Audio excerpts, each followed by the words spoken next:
Hello, everyone. Thank you so much for joining us today for our next installment of the QMS course with Pathologists Overseas and ASCP.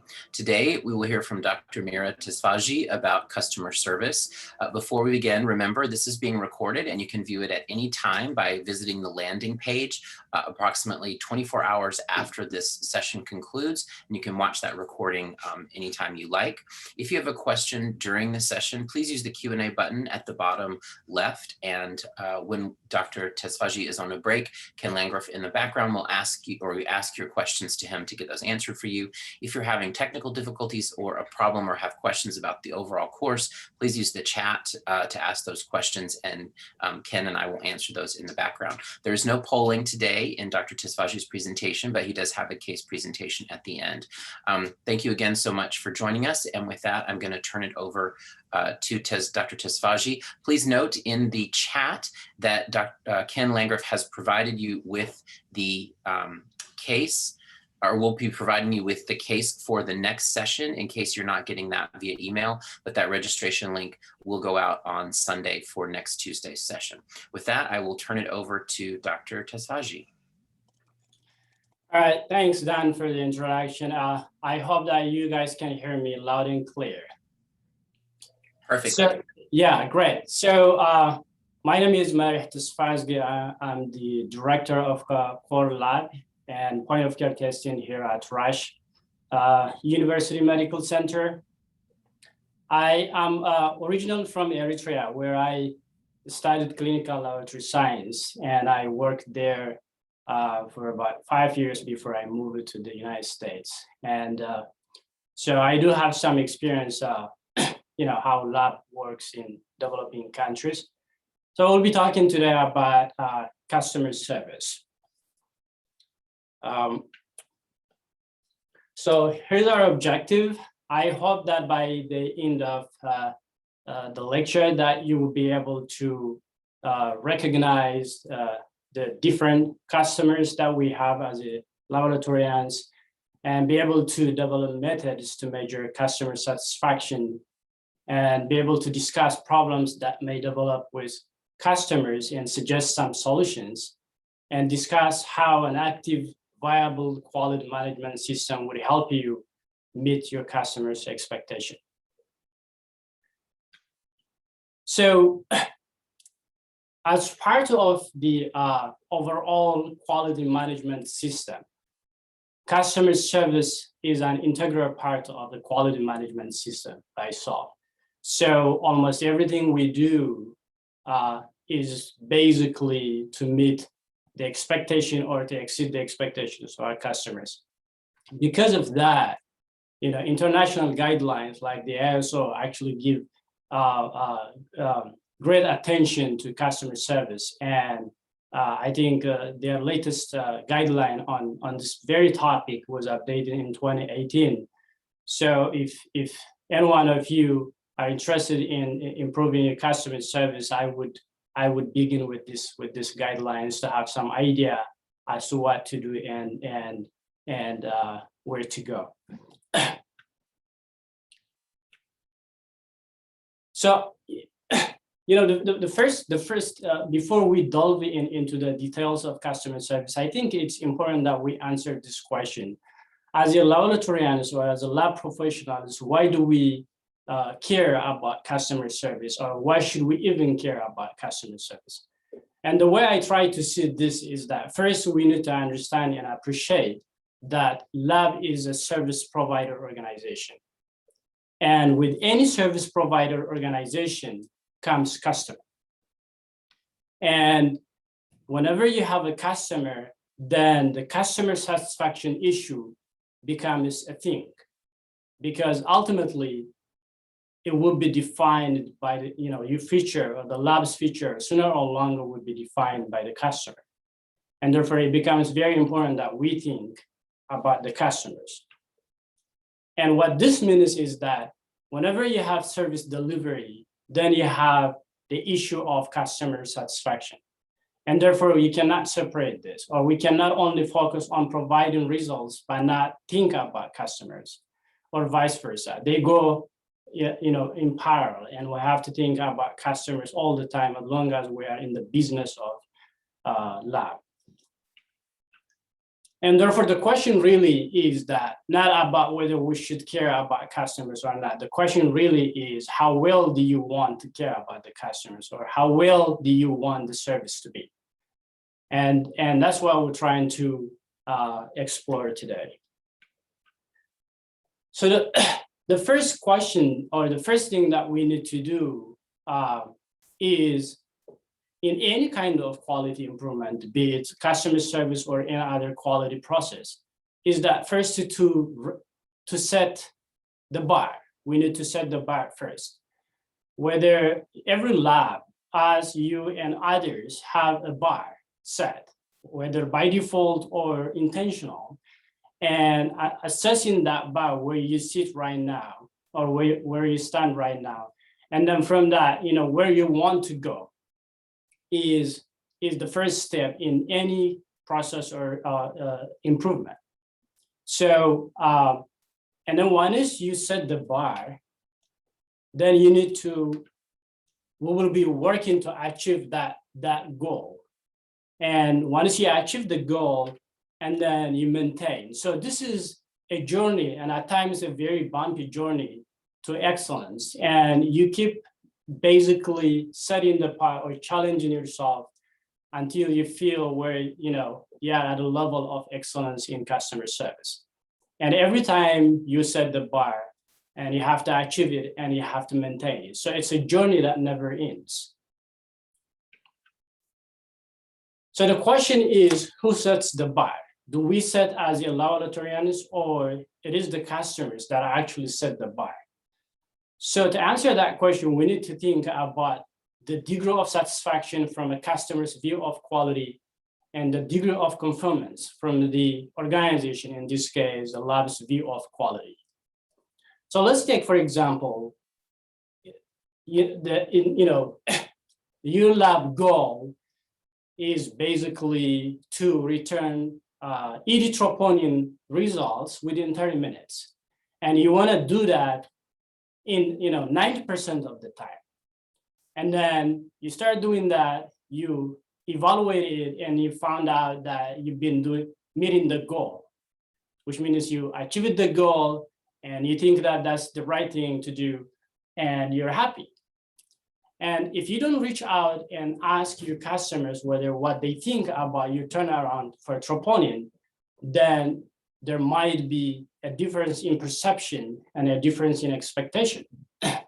So for example, your customers might think that the troponin, 30 minutes that you achieve 9% of the time is not enough. And then you come together, you discuss about it, and you find out that, actually they expect this to be 97% of the time. And therefore, your understanding of what is a good quality and their understanding, or their means the customer's understanding of what is good quality differs. And it's important to narrow that gap so that, and work together and raise the bar together so that there is a common understanding of what is quality from a customer perspective and from your own perspective. So all the quality transactions or all the quality activities that we do is ultimately for one reason, and that is to meet, or if possible, to exceed customer needs. So what this means is that the highest definition of quality could be, at least in part, is customer satisfaction. The degree of customer satisfaction would define your quality in the lab. So if your practice is a high standard practice, then you will have a higher customer satisfaction. So there are a couple of things that I like to think about when we deal with customer service, or when you try to excel in customer service. The first one is that it's important to recognize and appreciate that customer service improvement is a process. It's not something that we can achieve overnight, or it's not something that you do a certain thing and that's the end of it. It is a process, and at times it's a bumpy process. It is not always smooth. So understanding and embracing that fact helps you manage expectation. And we all know and understand that to err is human, and we are very familiar with this statement. But in the process of customer service improvement, I think it's also very helpful to embrace the fact that, it's okay to make mistakes, but it's not okay not to address those mistakes. So instead of pointing fingers into those people who actually did the mistake, it is better to foster a culture, a safe culture, where it encourages discussions about the errors that the lab is making, and therefore you can make improvements. Defects or complaints are opportunities for improvement, and this helps me because it is good to see this from this mindset. Therefore, you can ask the right question: why is it happening, and how is it happening? I also try to remember to be proactive, not reactive. And the reason is simple, because if you just react to the issue that you're facing without thinking the surrounding issues, why is it coming from and why is it happening, then it is bound to happen again. And I find it very tempting to assume, instead of just investigating, at least a preliminary investigation, to try to understand why you're getting the complaints. And then again, you're going to miss an opportunity to improve in that particular topic. So I try to remember these 5 things as I work, to improve customer service in our lab. So the next question is, who is responsible for customer service? Or another way to rephrase this is, who is not responsible for customer service? And therefore, the answer is really none. Everyone in the lab is responsible for customer service, given that the lab director it's the primary responsibility of customer satisfaction is the lab director's responsibility, but the manager is involved in the process, making sure that the lab's plan is being implemented. And quality supervisors, customer service supervisors could also help in the process of gathering information that would inform you to make the further decisions. But at the end of the day, the responsibility falls on each and everyone in the lab.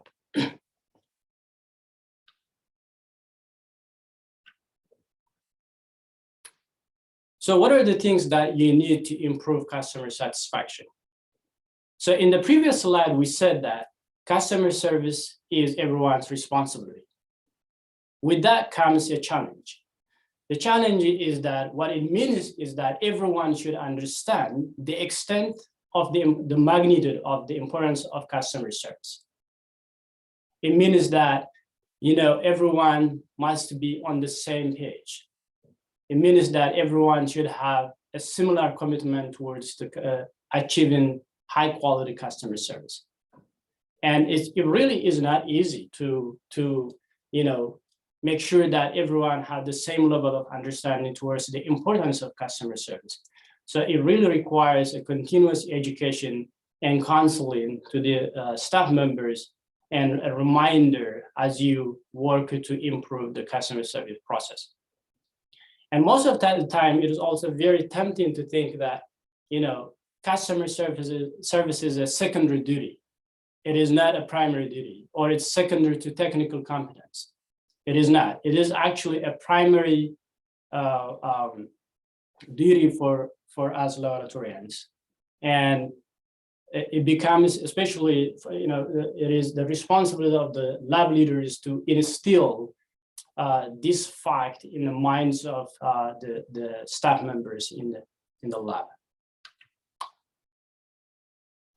And if you're in the business of improving customer service, then obviously you have to plan very carefully, like what are you trying to achieve and what are you trying to do? Which area of customer service are you trying to improve? And to be able to identify those and develop monitoring tool to make sure that so that you have a good control of what is going on those particular areas. And to do that, you need knowledge. In other words, you need to gather information through different means, and therefore, based on that information, based on that analysis, you will be able to find where the weaknesses when it comes to customer service, and based on that information, you can make informed and customized planning that fits to your own situation and to your own setting. And be able to supply resources, easy resources like calculators, computer, if internet, if there is one, and also quality personnel if you can afford it. So with that, who are our customers?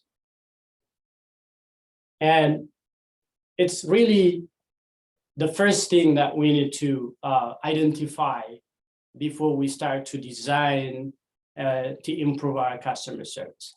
So obviously, our primary customers are patients. Patients are the primary customers of the lab. The very existence of the lab is to serve patients. But we do also know that we don't always directly interact with patients. Most of the time, we interact with patients indirectly, and that is through physicians and other healthcare providers. What this means is that in real life, our primary customers are physicians and other clinicians. And we do also have other customers like the public health, Department of Public Health, or the Ministry of Health could be, or the community by itself where we our lab is located has also interest in our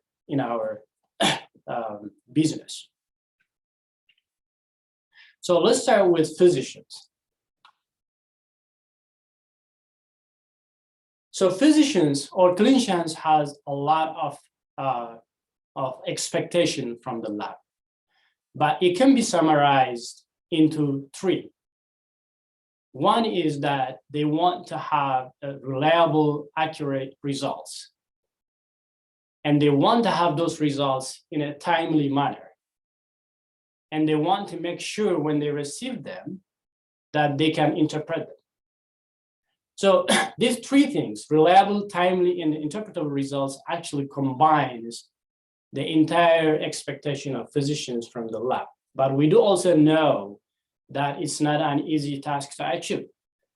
It does require a lot of work to be, to make sure that your results are accurate. It does require a lot of work to make sure that to deliver results in a timely manner. And it does also require a lot of work to make sure that the results are interpretable. For example, the reference interval. Does the reference interval you have actually reflects the your own population? Or we're just using a reference interval developed from outside the country, for example? Those are, it really is not an easy task, but it can be combined and summarized into three expectations. And then the question is, how do you meet it? Most of the time, if you have a viable, active quality management system, that should not be, you're already dealing with it, basically. But I feel the best way to look at this is to wrap around the natural testing process, and basically divide and conquer, but for good intention. So you have the pre-analytical phase, you have the analytical phase, and you have the post-analytical phase. Under each category, you have a list of things or activities that you do. And each and every one of each activities under this phase or under this category would impact patient care. And it becomes very important we address them on a regular basis to make sure that our customers are satisfied. And obviously, this list is not the entire list. This is just an example, but we all know that it really is not an easy task to basically make sure that every step of the way is being done in a high quality process, and it takes a lot of time, but that's the ultimate goal. The ultimate goal is to make sure that every step of the process is being done in high accuracy and precision.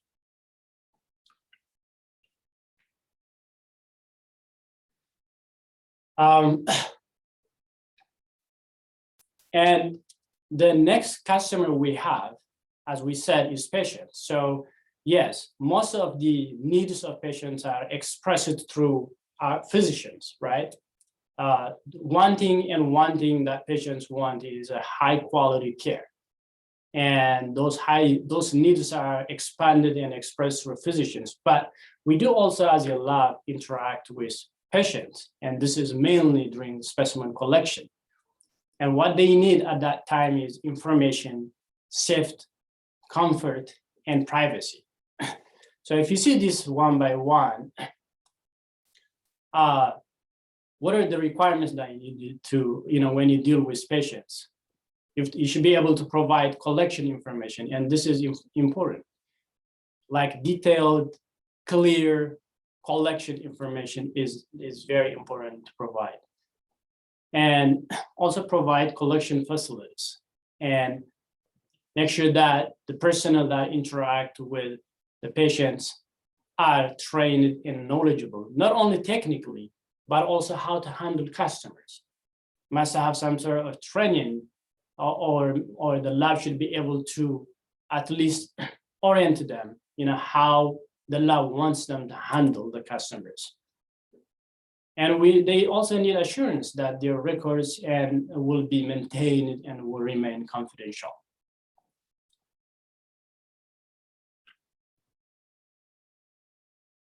And obviously, they would need lab address, directions, hours of operation, and if it's appropriate or if it's applicable, making sure also you have bilingual and multilingual staff to make your patients and your customers,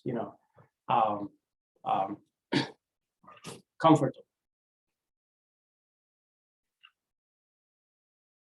The specimen collection is how we most of the time interact with patients. And to make sure that they're satisfied, to make sure that they are well served, we need to be very sure that we are identifying the patient in the right way. We are preparing the patient the right way with his or her physician wants. Like, for example, it is a fasting, we need to make sure it's fasting. Type of sample required, we can't make mistakes, so that to ensure customer satisfaction.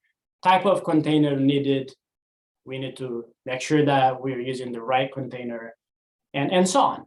So the idea is that we need to do our best to make sure that we're not going to call the patient again because the specimen is clotted, for example, because the specimen is hemolyzed, for example, or because the wrong tube was used, or because the patient should have been fasting, but it was not fasting because the appropriate information was not given. So the whole idea is that when we collect specimen, we collect the right way so that it is a one and warm experience for the patient.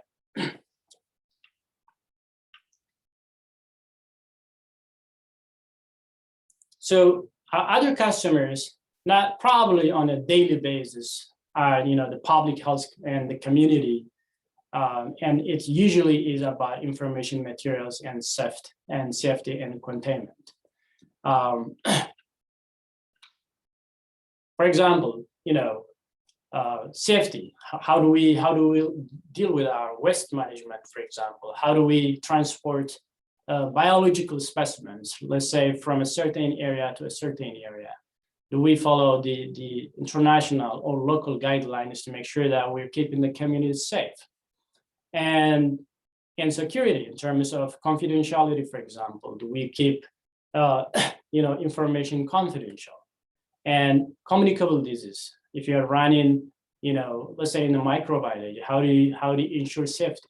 And whenever there is outbreak, how do you report it? Is there a system in place? Those are the things that we need to identify so that when they need it, we have a system to provide it.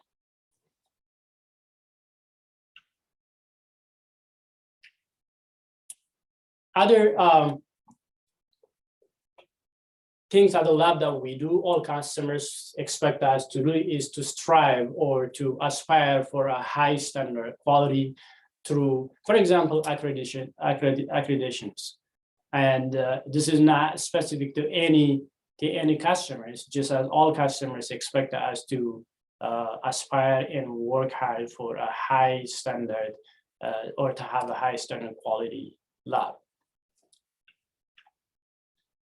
And again, international standards and regulations, even local, perhaps local regulations, determine that laboratory will be legally identifiable, meaning that our customers should be able to pick up the phone and call us whenever they have questions at any time, and they should be able to do so without any problem. The name, address, director name, and contact information should be publicly identifiable and easily or accessible.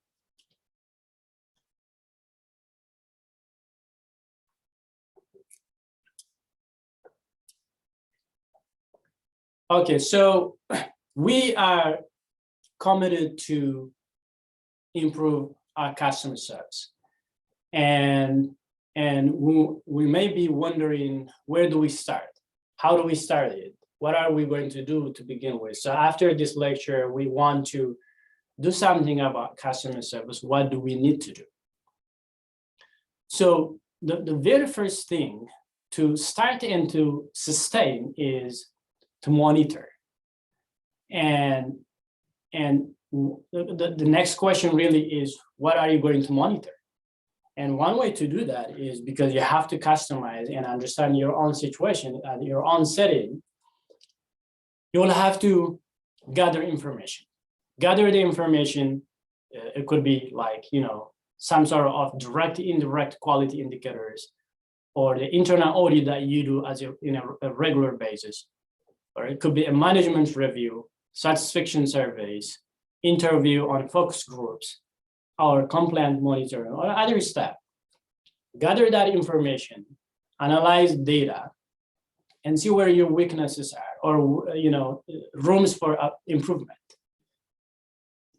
And then you start to get indicators for that, and start monitoring. And then the cycle continues like that.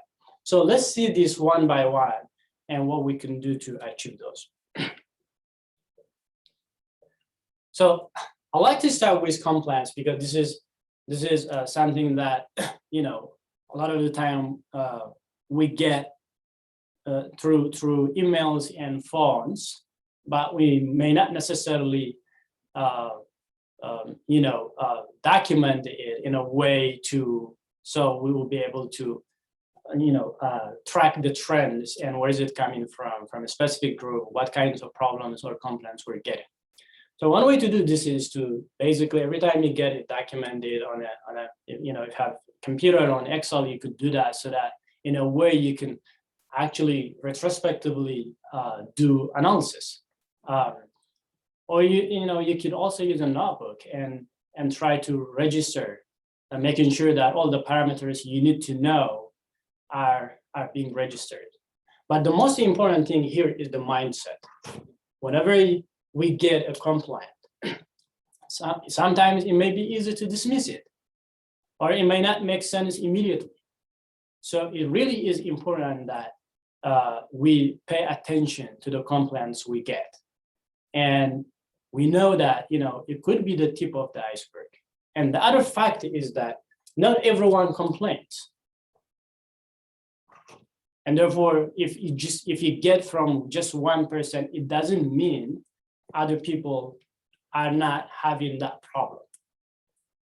In other words, you may get one or two complaints about a specific problem, but the actual dissatisfied customers could be, or may not be, but could be way beyond that. And it is only the mindset of trying to understand why they are complaining, why they are bringing this to our attention, and try to investigate would help you discover the iceberg beneath the water. We do all know that it's dangerous to the iceberg can be dangerous from we've learned that from Titanic. So it really is important to look at that from that perspective. So quality indicators, there are different kinds of quality indicators that you may use to improve your customer service. Those quality indicators could be direct or indirect customer indicators. A direct would be something that you would generate from, let's say, for example, from an interview or from a discussion with a physician or from a survey that you could, survey satisfaction survey, basically. An indirect customer service would be something that you do as part of the quality management system. But then you, in the process of analyzing the data, you identify some defect, and that could serve you as indirect way of identifying that your customer might not be happy because you just identified that you have delays in resulting a certain analyte, for example. And once you identify those indicators, you need to define the purpose and objective. What are you trying to achieve? And and we need to determine the scope and the frequency. How often do you want to monitor this? How often do you want to gather the information? And then determine implementation methods and responsibilities.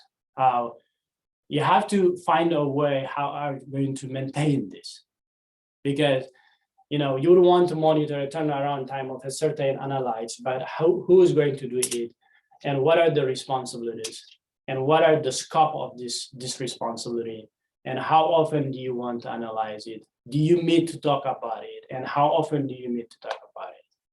And that all falls under making sure that also allocating resources for that particular indicators that you want to monitor.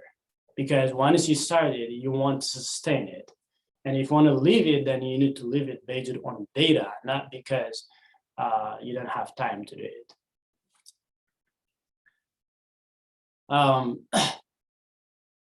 Another way of identifying a direct information is to conduct a customer service survey, and it's also a requirement by international standards. It's also required by some of the accreditors, and I think it's required to do it every 2 years. So we should do this not only because it's required. We should do it because it's important. We should do it because it does give you information, and it is really helpful to know what they think, what your customers think about the lab, and what they expect the lab to do in order to meet their expectation. And you want to make sure, you want to directly and clearly ask about, the things that you want to be answered in a very clear way, but also you need to give open-ended questions to make sure that they express their feelings on certain topics. So if you want to have a very successful survey, you need to be very well planned and organized, and it need to be very clear, and it need to be tested for clarity before it is distributed to the group. And it should also be vetted that it does not include any bias or leading questions. So the most important part, and what I observe, is that, at least in our setting, a lot of people do this survey because it's required every 2 years. But what I see not, completely being done is to analyze the data or to make use of the data.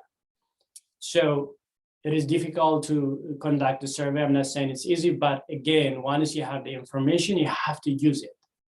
And to use it, you have to be able to analyze the survey in a very timely manner. And produce reports and recommendations. Analyze, look in the what is the findings? Are we good? Are we sinking? What is our future? Are we flooding? And what are the rooms for improvement? And you should be able to channel those reports to the appropriate functions so that they may use it, and make sure and oversee that corrective action is being taken or being implemented, and to ensure that those corrective actions are being sustained. You need to continue to monitor on this particular identified issues, review them periodically, and sustain if you achieve or if you're satisfied with the result.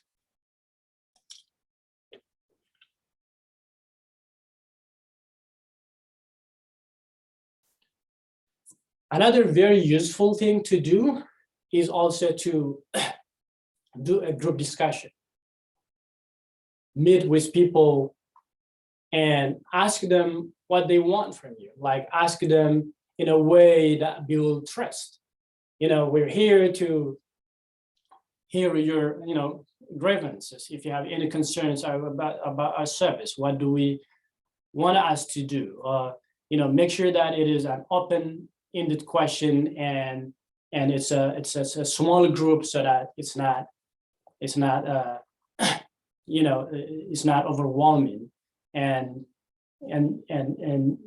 you give people to basically express themselves if it is small. And yes, it really could be very helpful if it is utilized in the right way. And you can gain a lot of information that you might not get from survey, because this is an open discussion. It's a chat, and you can gain a lot of information that otherwise you won't be able to get from other means.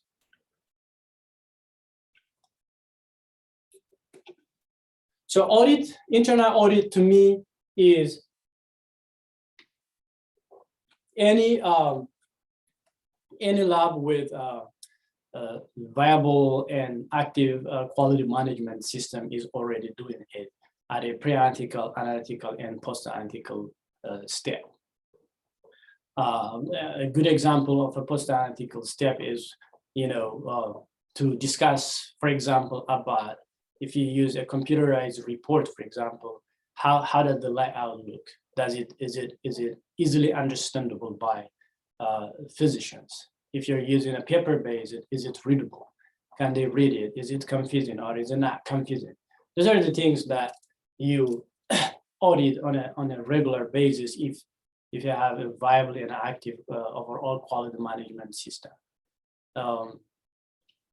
And from those analysis, from those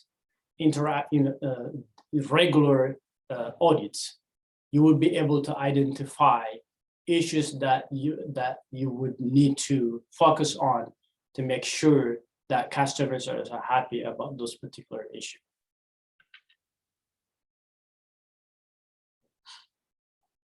So at the end of the day, why do we measure customer service? Or why do we want to gather all this information?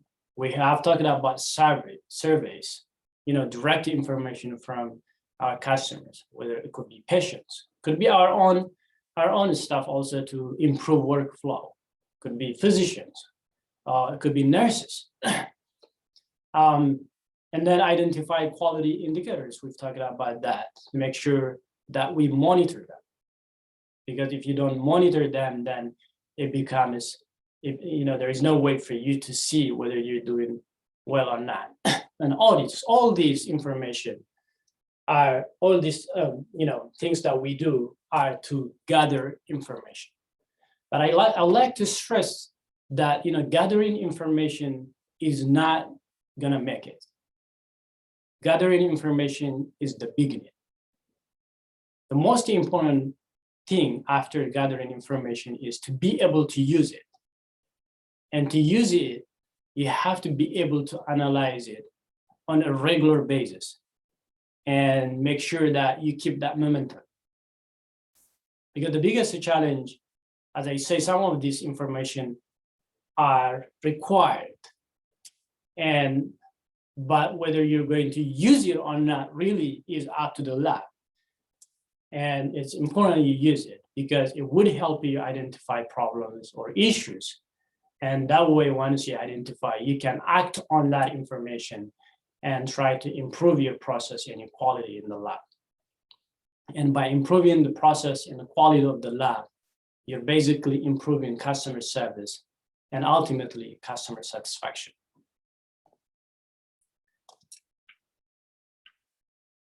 So in summary, what we need to know is that customer service is an integral part of a quality management system. You must understand that this is not a secondary job, or this is not like less important than a technical competence. It's as important as a technical competence. And every lab, because we said that everyone is responsible for customer service, everyone would be helpful to, if everyone understands this very point. So the commitment process, it is a process, obviously, but everyone needs to be committed, and there should be the lab should conduct planning and monitoring. And without that, there is no way that you would know where you stand, whether you would raise your bar or whether you're achieving your goal. And we should, at the lab, we need to know and understand clients and their needs, because quality means meeting or exceeding customers' expectation. And at the lab, the lab should be dedicated and committed to providing resources for the program.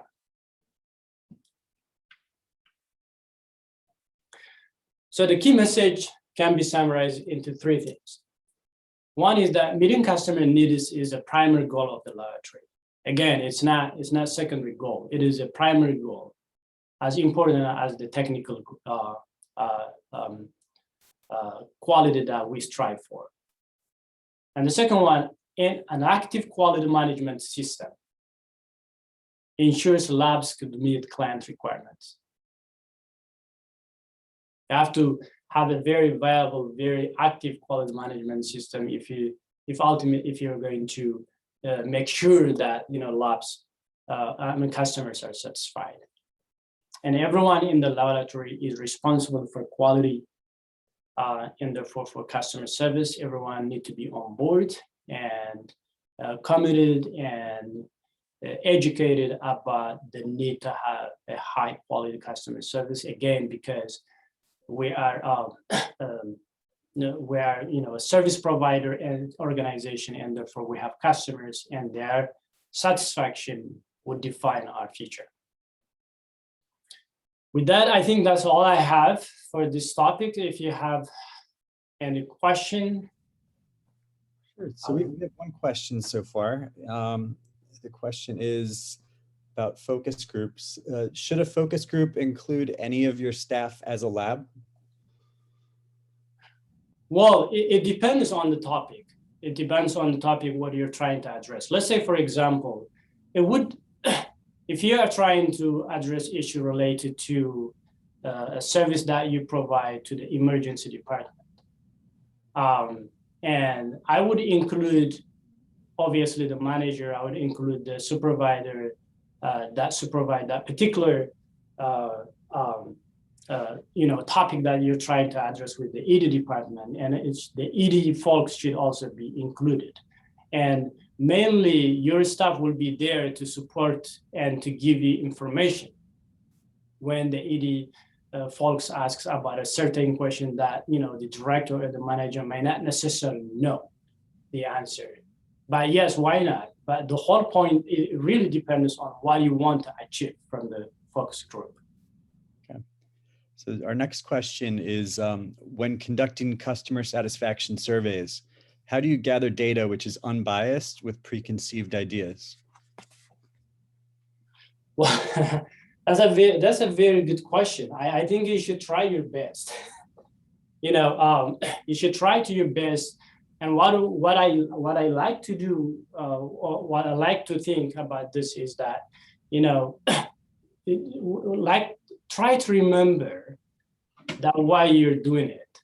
You're doing it not because it's required. You're doing it because you want information. And if you basically, I don't think there is a magic way of avoiding that, but I think you try not to be biased, and also make sure that people review the information before it's distributed, so that what you may not see, others might see. And we have another question.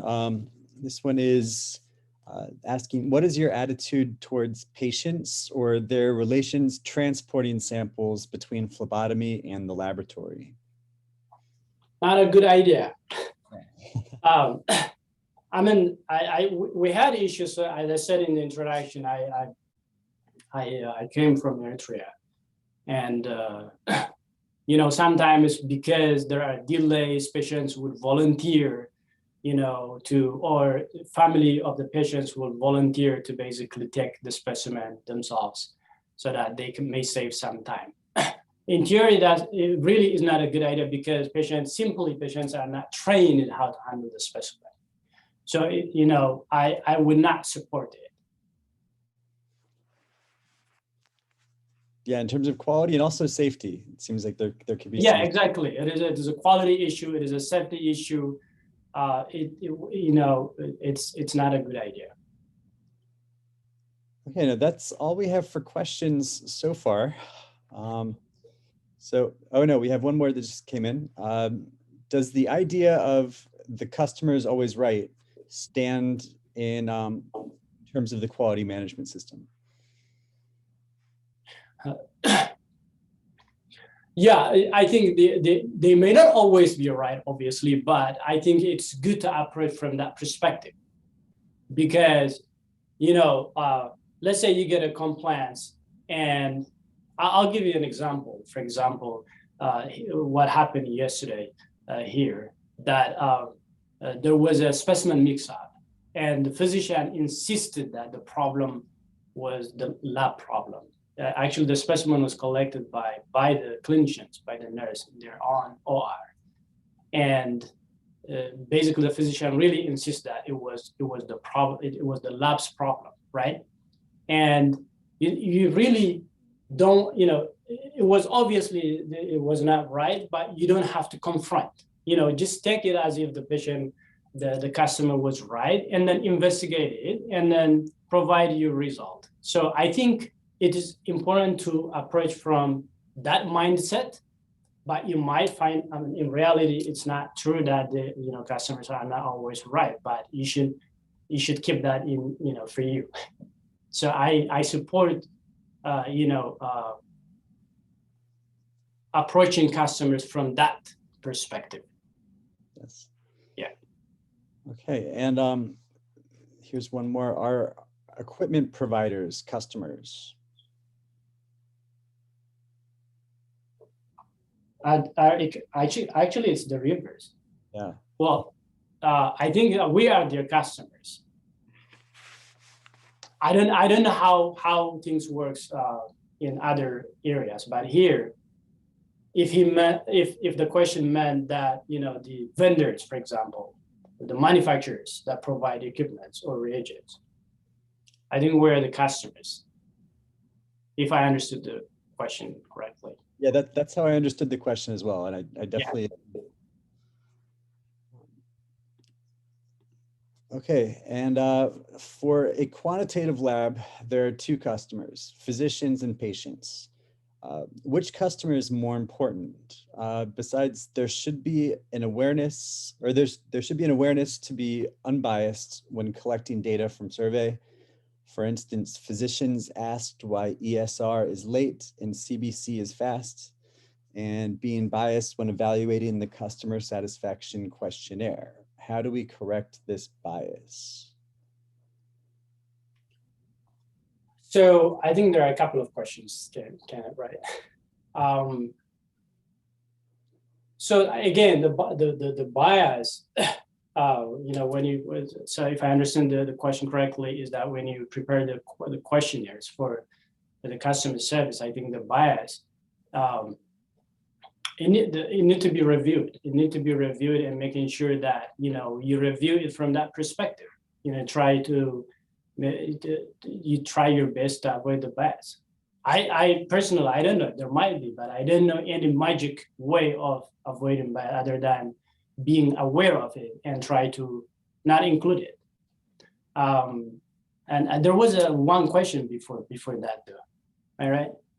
Yes. So which customer is more important, the physician? Yeah. Well, as I said, our primary customer, and I say this, I stress this, our primary customer, the reason why the lab is in existence is to serve the patient. This is not only true for the lab, it is true for radiology, it's true for any other ancillary service providers. But it's also important to recognize that most of the time we do meet with the physicians and clinicians on behalf of the customers, the main customer, the primary customer is the patient. And therefore, that's why we equally value the concerns that we get from clinicians and physicians, because they represent our primary customers, or the patient. That's how I see it. So it really is not the question of who is important. It really is understanding the entire process and the entire picture. The entire picture is that our primary role is to serve the patients, and we serve the patients mostly through physicians and clinicians. And when it comes to surveillance, possibly even ministries of health might be a customer. Yeah, true. Yeah. Okay, that is all we have for questions at the moment. So I think, would you like to go to your case now? Yeah, definitely. So I do have a, I'd like to share a PowerPoint. It's like 5 slides or so. Okay. That helps me to go through that. Okay, I'll stop sharing this one and come back, okay? Also for the Word document that was sent out, for any participants that didn't receive it by email, you can check the chat window and there's a link to the file.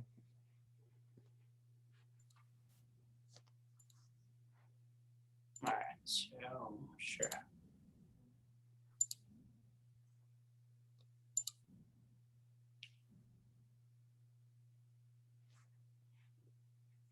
So Kenan, how do we do this? Like going over it, or the case? I think you can walk through it if you'd like to solicit some participant feedback. Yeah.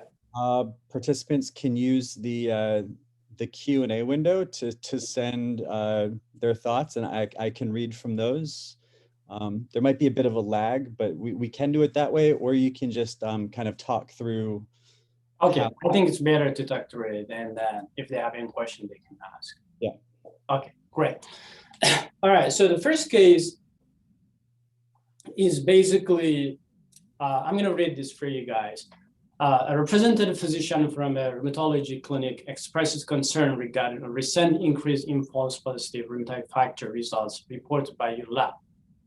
An internal investigation was launched and pre-analytical error was quickly detected. An incorrect specimen tube was being used to perform the test since your lab transitioned to a new chemistry analyzer 6 months ago. So a quick specimen comparison, this is between the incorrect specimen that you just found out and the manufacturer recommended specimen, demonstrated a strong positive bias, which explained the increase in false positive results. You are now ready to report to the clinic, but concerned by the possibility that the revelation may harm your lab's reputation. So again, so the reason why I brought this up is that it is always good to think about customers whenever you're communicating with others. How would this impact the customer? And the question is, if you see, for example, how would you communicate there to the group? I don't know. Actually, I like, and I changed my mind. I like to hear what they think. Okay, so do you want to number these like question 1, 2, and 3, and then we can have people in the Q&A? Yeah, we can start. Yeah, let's start with number 1. So how would you communicate there to the group? Okay, so we have one response concerning turnaround time. If the laboratory sets reasonable TAT for particular tests and its TAT performance is 100%, and yet customers still complain, will it be necessary for the laboratory to revise it? Oh, this is actually a question. But... Oh, that's from the previous. Yeah. Well, yeah, if it is 100%, if they're complaining, then I think we should tell them that is 100%. I would show them the data. Yeah. I would show them the data because, again, we need to see this from, as we said, customers are right. Mindset. We're not saying that, like, in reality, they may be right, may not be right, but the mindset is important. Just to make them understand. They might have reason why they are complaining, maybe because they haven't seen the data. It's okay. Just show them, this is our data. It looks like we're achieving the goal 100% of the time. And then no one would refute that if you show them the data. Okay, so this first question, how would you communicate the error to the group? Please use the Q&A if you have any ideas to share.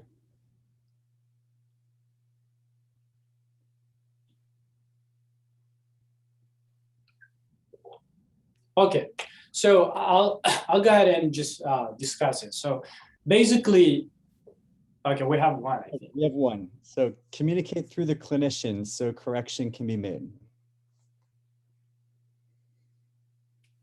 Yes, but yes, it's right, and it's already the correction. You have discovered that there was a problem, and how would you tell them that correction will be made? We have another response is have a meeting with the rheumatology clinic.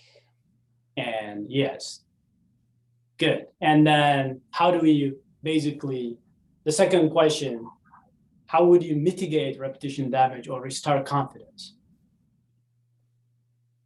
Just to answer the first question, though, there is not really one way to do this. If you have email, you can meet with the clinics, you can grab the phone and talk to the physician who reported it. But the most important thing is what you say and how you deliver that. So And yeah, go ahead. Write a memo to clinicians. I'm sorry. Write a memo to clinicians. This might be a response to the first question still. Yeah, okay. Yes, that's one way to do it if you determine so.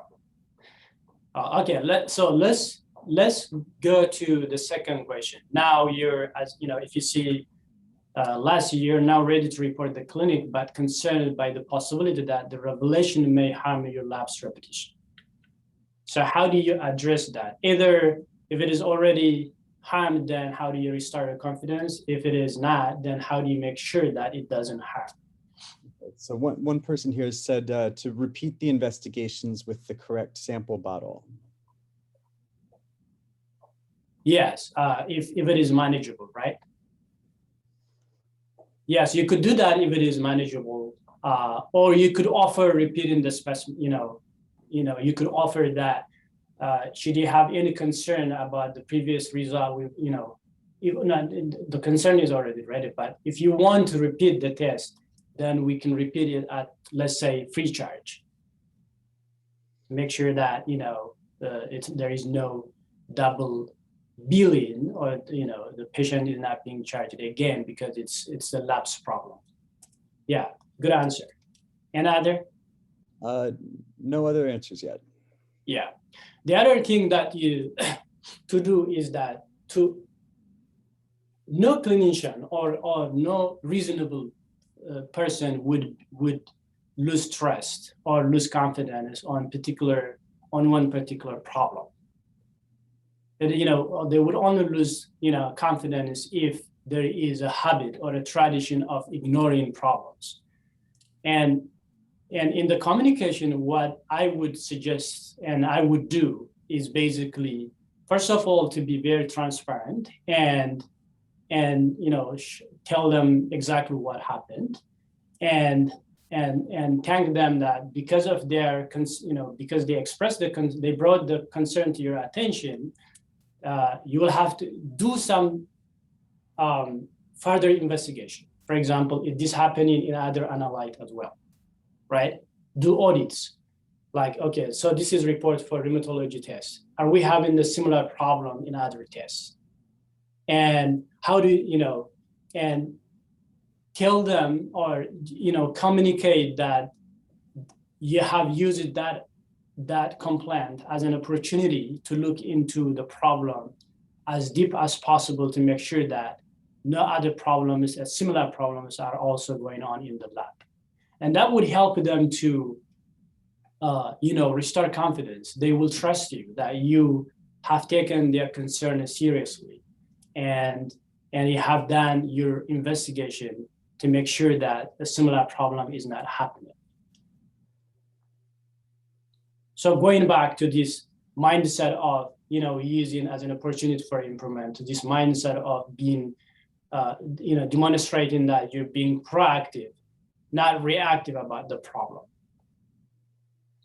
Okay, so the last question, how would you prevent a similar incident from happening again?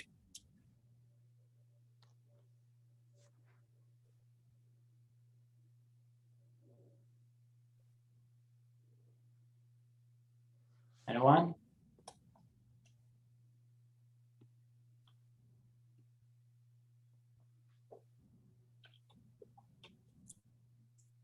So if you We just had a couple come in.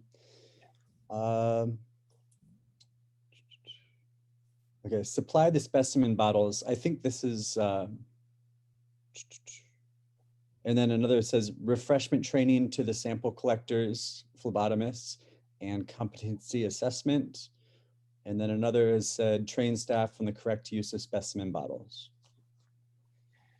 Exactly. So yeah, those are one of the some of the solutions that we should use. But the first thing we need to do is understand why it happened. What was the source of this problem? Was it a lack of understanding? Was it an oversight, or was it a training problem, or the root cause? One is you identify the root cause, and then try to make sure that root cause is addressed. Another person, yeah, go ahead. Regularly review your results and data for trends. Say it again, Ken. Sorry. Regularly review your result data for trends. Yes, you could do that. For that particular analyze, you could do that to see whether the problem is actually resolved. But it may not be practical if you are a high volume lab to see every result and how it is whether we're having some sort of trend. I mean, the QC would help you, but again, in this particular case, it may or may not help depending on how high volume your lab is. I think we have another one as well.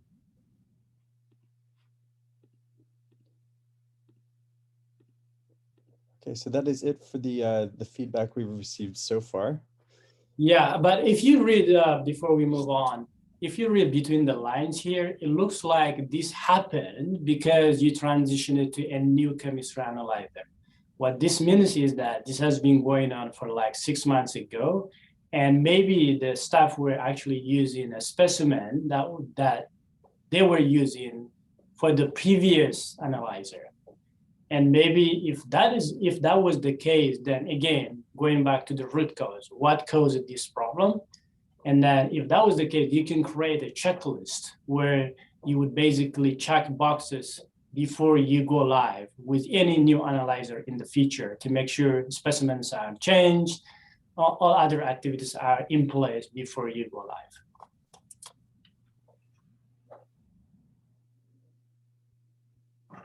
So these are basically, to summarize, one thing that I didn't mention is also to invite and welcome the group to reach out should the problem persists.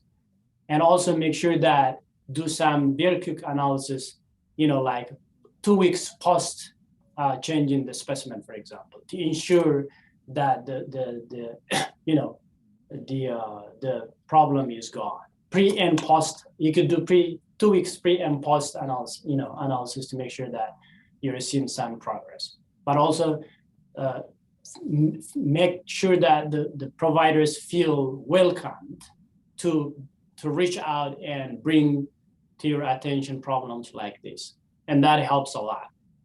Again, always we need to remember that not everyone complains.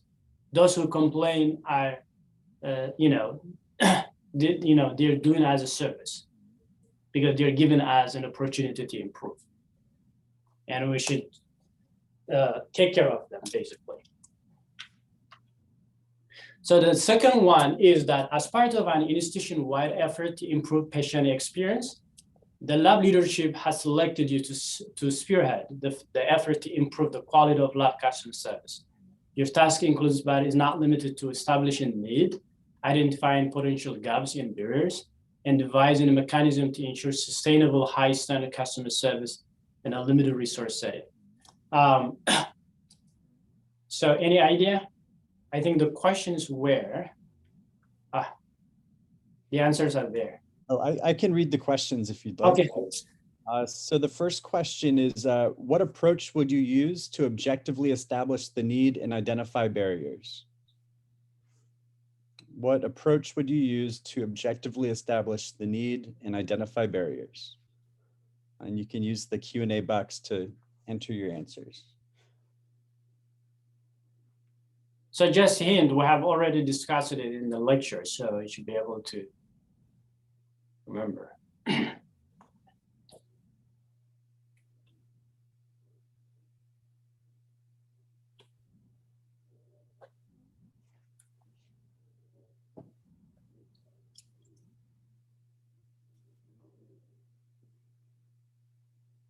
All right, we can move on. Oh, there we go. One. So conduct a customer satisfaction survey and collect customer satisfaction data. Excellent. This survey. So yeah. Yes, these are one of the things that we need to do. And what else? Interact with patients to know their wishes. Yes. And a questionnaire and questionnaire and customer satisfaction survey. That's a popular response. True. And how about physicians? You know, to understand the expectation of physicians, what do we do?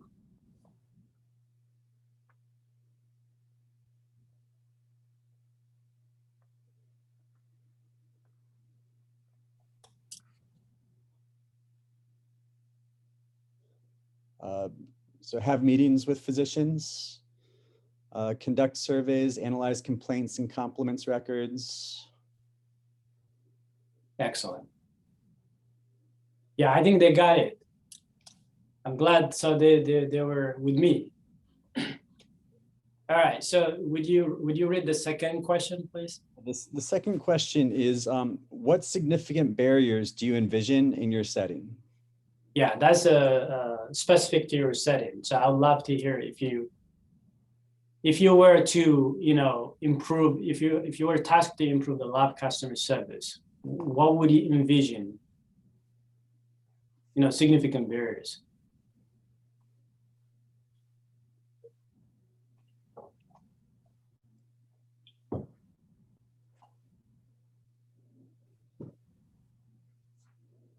So one person has said non-compliance to procedures. Yeah. Again, this goes back to the commitment. You know, it's a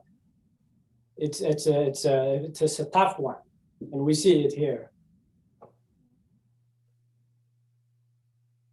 Anything else?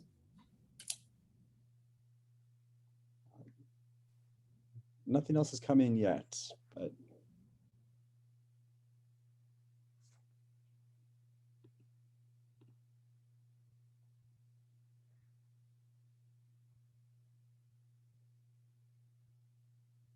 All right.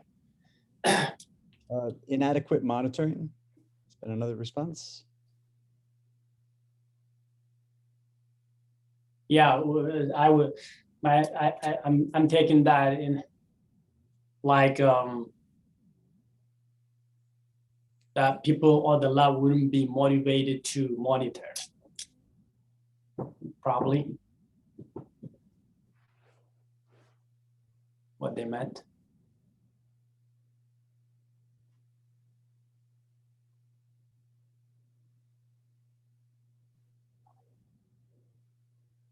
So one way to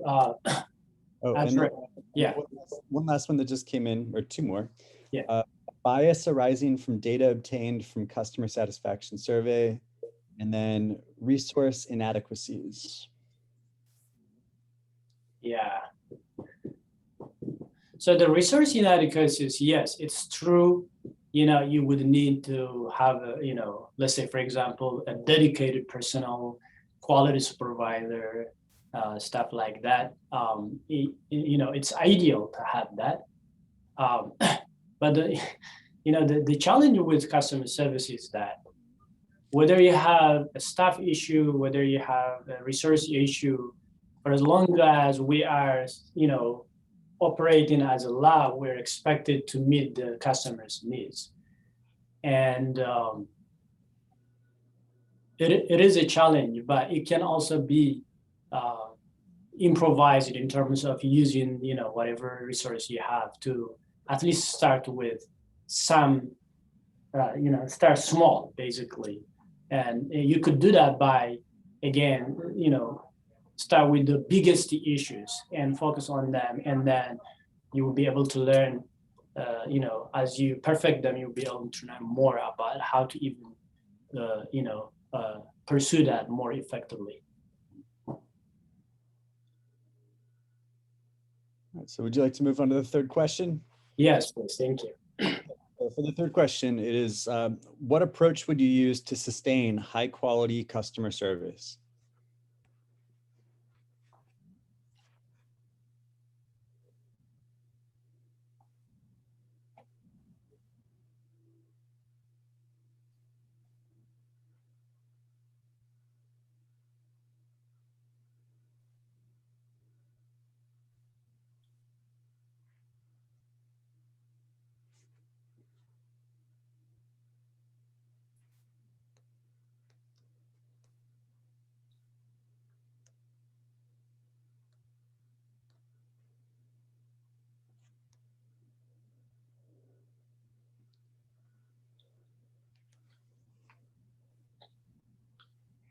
Okay, so one response for that would rely heavily on continuous and periodic reviews.